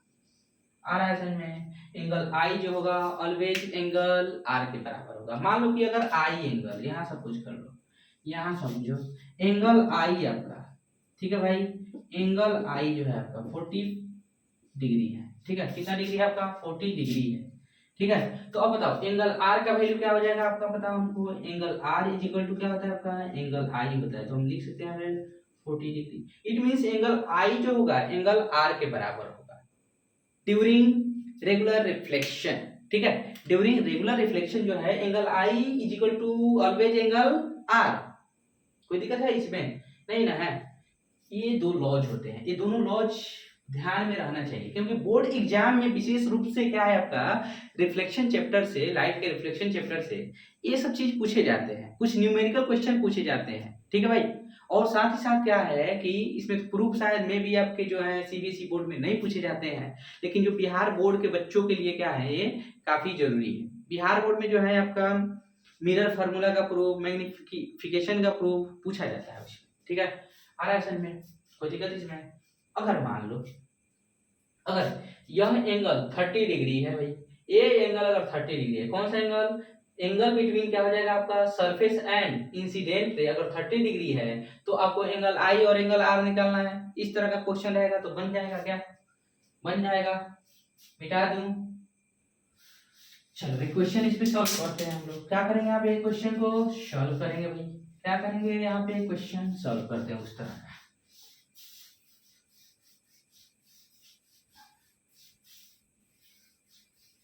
यहाँ है एक क्वेश्चन है, देख लो भाई। ये मान लो ये आपका कोई सरफेस हो गया, ओपेक सरफेस है। क्या आपका? Opaque surface. मान लो ये लाइट रे हो गया, एंगल आई हो गया या एंगल आर हो गया। ठीक है, यह एंगल आपका दिया है 30 डिग्री दिया है। कितना डिग्री है आपका? 30 डिग्री। तो कहेंगे कि फाइंड इधर से लाइट आ रही है, इधर से लाइट जा रही है, ये जो है वो पॉइंट है। Find angle, find value of I angle and R angle R. ठीक है, इसकी वैल्यू निकालना है। तो हमको पता है कि नॉर्मल जो है क्या है आपका सरफेस पर परपेंडिकुलरली लाइज करता है, परपेंडिकुलरली क्या करता है? लाइज करता है। तो इस केस में जो होगा आपका एंगल आई प्लस एंगल क्या है आपका? बोलो 30 डिग्री 90 डिग्री के इक्वल होगा। ठीक है, इस तरह से हम लोग यूज करके सॉल्व कर सकते हैं। कर सकते हैं कि नहीं कर सकते हैं? बिल्कुल कर सकते हैं, कोई दिक्कत इसमें नहीं ना है। चलो भाई लिखते हैं, इसको सॉल्व करते हैं। सॉल्यूशन के लिए क्या है आपका कि लिखेंगे कि वी नो दैट, हम लोग जानते हैं भैया, क्या जानते हैं? हम लोग जानते हैं कि नॉर्मल लाइज परपेंडिकुलर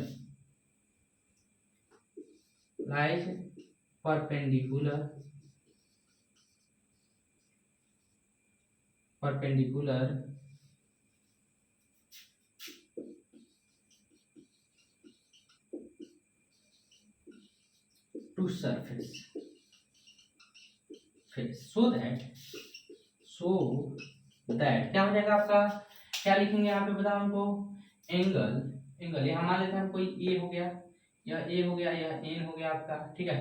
तो हम यहाँ लिखेंगे या बी मान लेते हैं, ठीक है। तो हम लिखेंगे एंगल क्या हो जाएगा, ए ओ, इधर मान लेते हैं हम लोग एफ मान लेते हैं कुछ, इसको इसको ई मान लेते हैं, इसको क्या मान लेते हैं हम लोग इधर एफ मान लेते हैं, कोई पॉइंट है, एफ कोई पॉइंट है, ठीक है। अब क्या करेंगे यहाँ पे, एंगल क्या हो जाएगा, ए ओ ई, यहाँ लिखेंगे angle A O E plus क्या हो जाएगा आपका angle I is equal to 90 degree. अब बताओ एंगल ए ओ ई का वैल्यू कितना दिया है, 30 डिग्री अब प्लस एंगल क्या हो जाएगा आई इज इक्वल टू क्या है आपका 90 डिग्री। अब देखो भाई 90 डिग्री, इधर angle I is equal to क्या हो जाएगा आपका 60 डिग्री हो जाएगा, कितना डिग्री होगा 60 डिग्री, कोई दिक्कत इसमें। अब वी नो दैट क्या लिखेंगे, वी नो दैट हम लोग जानते हैं, we know that law of क्या हो जाएगा आपका, laws of reflection laws of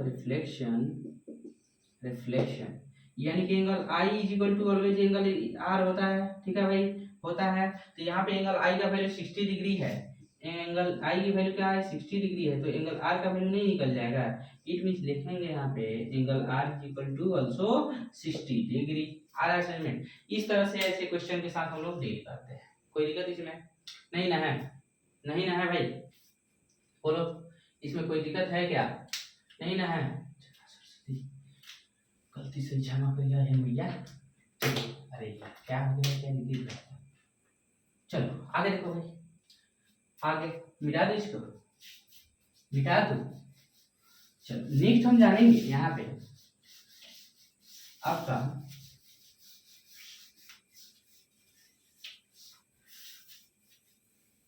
types of reflection, उसके बाद हम लोग क्या करेंगे, इसको बंद करेंगे।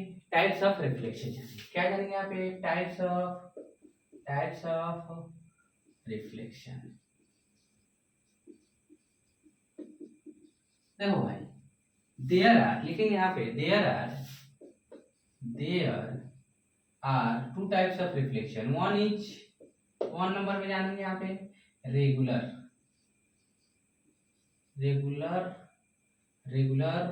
रिफ्लेक्शन, और दूसरा होता है आपका इरेगुलर होता है, क्या होता है आपका इरेगुलर,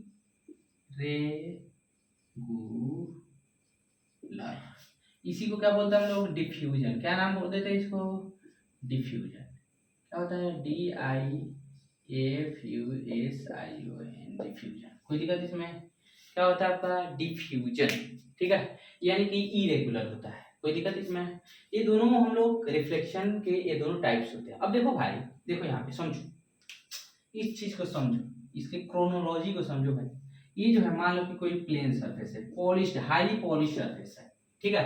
जब लाइट रे यहाँ से आ रही है तो यहाँ टकराएगी तो फिर यार इतना ही एंगल पड़ जाएगी, फिर दूसरी लाइट रे आई, फिर टकराने के बाद ऐसे ही जाएगी, फिर तीसरी लाइट रे आई, फिर वो जो है टकराने के बाद ऐसे ही जाएंगी, आ रहा है। अब जितनी भी ठीक है रिफ्लेक्टेड रे होंगी, सॉरी इंसिडेंट रे होंगी, उतनी ही रिफ्लेक्टेड रे होंगी। अब देखो अगर इंसिडेंट रे, इसमें क्या होता है कि आपका इंसिडेंट रे जो होता है आपका पैरेलल होता है, तो इसमें रिफ्लेक्टेड रे भी क्या होता है आपका पैरेलल होता है, समझ में आ गया। ये सारी चीजें उसके बारे में जानेंगे, यहाँ पे लिखेंगे, यहाँ पे आई हो गया, आई हो गया, आई हो गया, इधर से जाई हो गया, जाई हो गया, जाई हो गया, ठीक है, आई जाई आ गया समझ में आ गया। अगर नॉर्मल खींचने की बात करें तो यहाँ हम खींच सकते हैं N1, यहाँ हम इसके लिए खींच सकते हैं N2, यहाँ पे हम इसके लिए खींच सकते हैं भैया N3, कोई दिक्कत इसमें N1 N2 N3। आ रहा है समझ में कि नहीं आया है, आया समझ में कि नहीं आया, बहुत अच्छा समझ में आएगा। ये जो है आपका कोई दिक्कत इसमें नहीं ना है। अब रेगुलर रिफ्लेक्शन लिख करके डैश देते हैं, क्या लिखेंगे एक नंबर में रेगुलर रिफ्लेक्शन, देखो लिखेंगे कि द रिफ्लेक्शन दैट अकर्स, क्या लिखेंगे यहाँ पे, occurs, that occurs on the plane surface। कैसा सरफेस पे, प्लेन सरफेस। इसको हम क्या लिख लेंगे, कैसा सरफेस है आपका, प्लेन सरफेस। कैसा है, प्लेन सरफेस है। साथ ही साथ क्या है, हाईली पॉलिश्ड है, ठीक है, हाईली ओपेक है। It means plane surface is called क्या कहलाएगा आपका, रेगुलर रिफ्लेक्शन। क्या कहलाएगा आपका, रेगुलर रिफ्लेक्शन। कोई दिक्कत है भाई इसमें, आ रहा है समझ में, कोई दिक्कत है क्या, रेगुलर रिफ्लेक्शन बोलते हैं इसको। अब देख लो भाई इसकी क्या क्या क्वालिटी होती है, समझते हैं पहले। देखो रेगुलर रिफ्लेक्शन में इंसिडेंट रे क्या होते हैं, सारे के सारे इंसिडेंट रे एक दूसरे के पैरेलल होते हैं। साथ ही साथ आपका रिफ्लेक्टेड रे भी क्या होते हैं, एक दूसरे के पैरेलल होते हैं। और जो है लॉज ऑफ रिफ्लेक्शन को फॉलो करता है, समझ में आ गया। लॉज ऑफ रिफ्लेक्शन को क्या करता है, फॉलो करता है। इट मींस जो है इंसिडेंट रे और क्या आपका reflected ray and normal lies करते हैं सेम प्लेन में, ठीक है, एट अ सेम पॉइंट। ये तो सही है। उसके बाद जो है आपका क्या है, angle of incidence, angle of reflection are always equal in जो है रेगुलर रिफ्लेक्शन, ठीक है। लिखेंगे यहाँ पे कि आपका लिखेंगे ऑल, क्या हो जाएगा आपका, all incident ray, all incident rays are parallel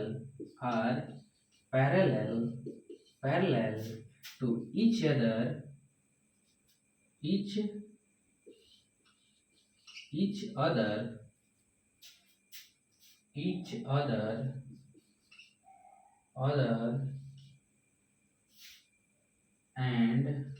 and also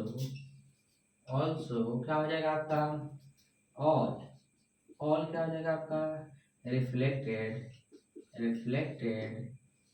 all reflected rays are parallel to, r क्या हो जाएगा आपका, all reflected rays are parallel to क्या हो जाएगा आपका, each other। कोई दिक्कत है इसमें, आ रहा है समझ में। अब लिखेंगे इसमें, लिखेंगे कि रेगुलर रिफ्लेक्शन, क्या आपका, regular reflection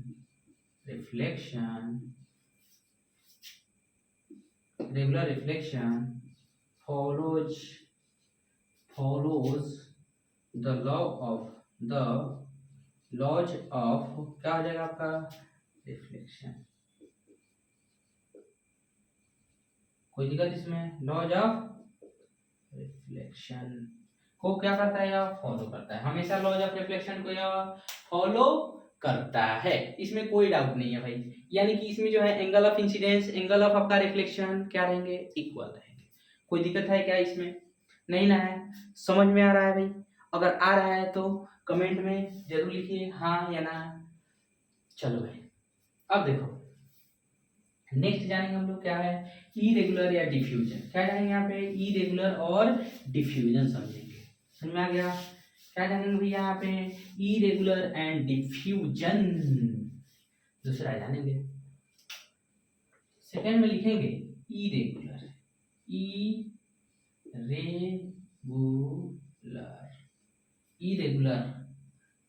irregular and diffusion. इसी को क्या का, डिफ्यूजन रिफ्लेक्शन। क्या होता है आपका, डिफ्यूजन रिफ्लेक्शन। कोई दिक्कत इसमें, आ रहा है समझ में भाई। अब देखो यहाँ जानेंगे इसके बारे में। ये जो है मान लो कि किस प्रकार के सरफेस पे होगा, आपका समझते हैं किस प्रकार से होता है, किस प्रकार से होता है, इस चीज को हम लोग समझते हैं यहाँ पे। जैसे कि मान लो इस तरह का सरफेस है कोई, ठीक है, इट मींस इरेगुलर सरफेस है। इट मींस क्या, आपका रफ सरफेस है। जब लाइट रे आएगी तो यहाँ पड़ी, जब पढ़ करके यहाँ से ऐसे हो जाएगी, कोई दिक्कत इसमें। एक और जो है पैरेलल आएगी लाइट रे, यह रिफ्लेक्शन के बाद ये हो सकता है कि कहीं इस डायरेक्शन में आ जाए। आ रहा है समझ में कि नहीं आ रहा है? आ रहा है कि नहीं आ रहा है भाई? आ रहा है। इधर से आई, यह इधर चली गई, कोई दिक्कत इसमें? फिर से एक और लाइट रे आई इधर पैरेलल, ठीक है, यह ऐसे चली गई, कोई दिक्कत इसमें नहीं ना है? एक और लाइट रे आई पैरेलल, ठीक है भाई। अब उसके बाद जो है यह सेमी पाथ पर चली गई, आई और सेमी पाथ पर चली गई, ऐसे भी तो हो सकता है। आ रहा है समझ में? तो ऐसे जो रिफ्लेक्शन होते हैं, कैसे रिफ्लेक्शन कहलाते हैं आपका? इरेगुलर रिफ्लेक्शन कहलाते हैं। कैसे रिफ्लेक्शन है आपका? इरेगुलर रिफ्लेक्शन, ठीक है, जो रफ सरफेस पे होंगे। कैसे सरफेस पे? जो आपका रफ सरफेस पे घटेगा, ठीक है। तो लिखेंगे यहाँ पे द रिफ्लेक्शन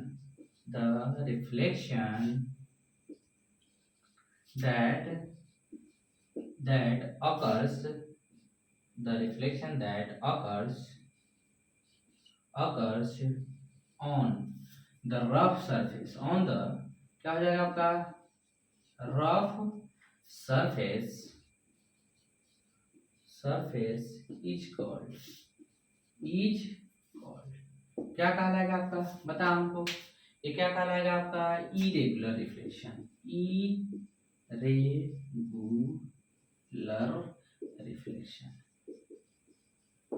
कैसा रिफ्लेक्शन है? Irregular reflection. आ रहा है समझ में? आ रहा है कि नहीं आ रहा है? अब लिखेंगे इसमें, देखो ये जो है इरेगुलर रिफ्लेक्शन में सारे जो इंसिडेंट रे हैं ये सारे एक दूसरे के पैरेलल हैं, बट जितने भी रिफ्लेक्टेड रे हैं क्या एक दूसरे के पैरेलल है क्या? यह इधर आ गया, यह ऊपर चला गया, एक इधर चला गया, एक जो है उसी पाथ पर चला गया, क्या यह दोनों ये जो है रिफ्लेक्टेड रे क्या एक दूसरे के पैरेलल है? नहीं है भाई, समझ में आ रहा है ना? ये नहीं है, तो इसलिए हम इसको क्या बोलेंगे? डिफ्यूजन रिफ्लेक्शन बोलेंगे। क्या बोलेंगे इसको? Diffusion reflection. आ रहा है समझ में? कोई दिक्कत इसमें? तो लिखेंगे यहाँ पे आपका, लिखेंगे कि इसका कि ऑल क्या हो जाएगा आपका? All incident rays are parallel to each other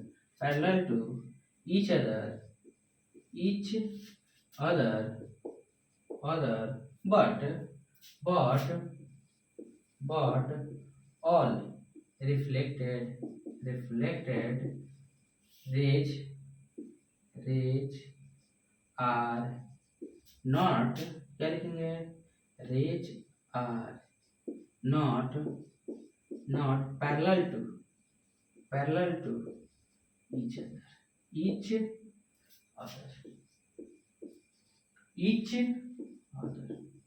कोई दिक्कत है क्या भाई इसमें?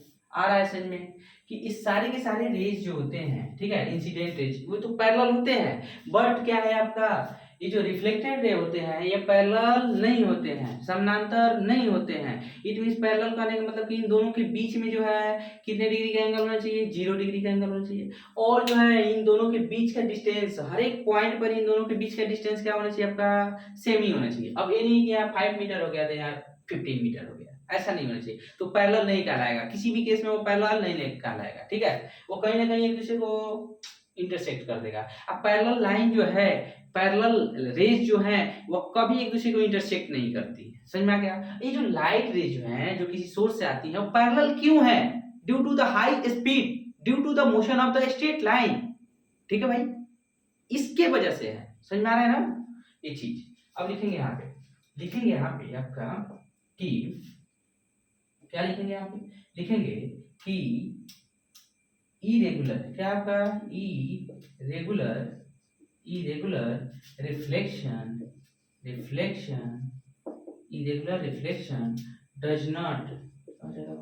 does not follow